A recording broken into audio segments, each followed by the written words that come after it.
Today we're taking a look at the Air Jordan 13 playoffs. Welcome back to Kicks on Kicks, my channel where I review sneakers. It's been a little while, but today we're taking a look at these. These are the Air Jordan 13 playoffs, the Breads, championships, whatever you want to call them. I don't think anybody calls these the championships, but we're taking a look at the Air Jordan 13 Breads, a classic sneaker, in my opinion, a dope shoe. The Jordan 13 for me is a pretty slept on silhouette. Like there's not a lot of Jordan 13s that I really like. This is one pair. The Flint blue 13s are another pair. And that's pretty much where it stops for me. I don't really need any other Jordan 13s in my collection. The linens are okay, but the Jordan 13s have superior comfort compared to other retro Jordans. And so, hey, anytime you can get an OG sneaker and an OG colorway, you grab it. So huge shout out to the homies that sent this over for a review. And now let's get into this review from the bottom up. Let's take a look at the outsole. This is the Air Jordan 13, standard Jordan 13 outsole. You got this sort of pods here. This whole thing just kind of looks like an alien or a cow foot. But as you can see, it's made up in that traditional Chicago black, white, and red colorway. Obviously, the coolest part about the Jordan 13 has to be the sort of holographic effect that we've got right here on this bottom, as well as right here, the little eyeball. Really, really cool stuff. Let's move on up to the midsole. Now, the midsole on the Jordan 13 is a combination of like this sort of polyurethane here we got on these pods. But then, of course, you've got this red velvet textured suede. Like this is just beautiful. And it's literally on the midsole of the shoe, going all the way down to the outsole. That's crazy. This is probably a beast to keep clean. But anyway, that suede on the midsole does kind of come up to the upper of the shoe as well and wraps all the way up to your ankle. And so, of course, like I said, I already shout out the sort of hologram right here. It's a Jumpman and the number 23. Very cool stuff. This just reminds me of like X-Men holographic trading cards. And hey, these came out in what, 96 on the 13s? 95, 96. So makes sense. This is the height of friggin' comic books and holograms and glow in the dark and all these sorts of gimmicks. Speaking of glowing in the dark and gimmicks, right here we've got a sort of 3M quilted pattern here. These do reflect in the light, as you can kind of see just looking at this on camera. Love this. You're running out in the streets, you're playing ball in the dark on an outdoor court. Don't worry, your feet will light up like a bicycle reflector.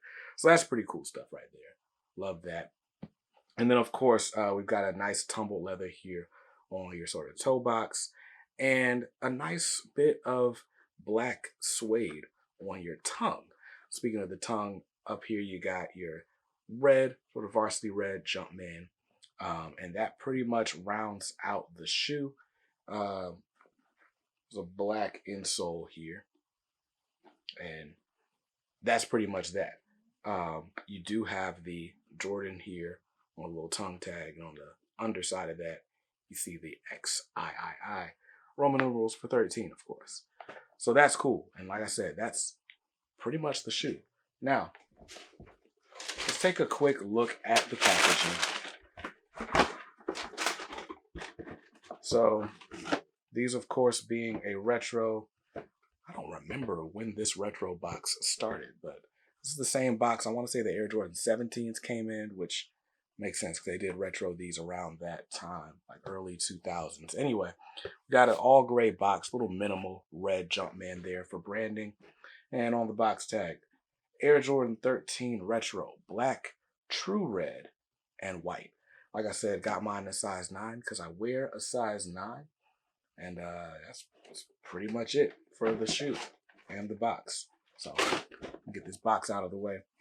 Now, this is the point in the show where I like to do legit checking indicators. Let's grab the trusty old black light and see what we can find.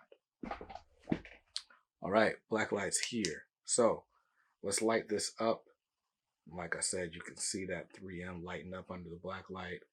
I'm looking for pen marks and glue stains and things of that nature, and so far, so good. So legit checking on these, you're gonna want to take a look at this tongue, right? My Jumpman, the arm looks a little extended, a little anorexic, just not quite matching up with the body there. But I've seen on different Jordan models, they switch up the embroidery. So that's one thing to look out for. Another thing I would look out for is just going to be the quality of your joins that you're stitching, right? Like the way this sock liner meets the suede here. There's a few loose stitches, things that I believe are more quality control related, but definitely something to look out for.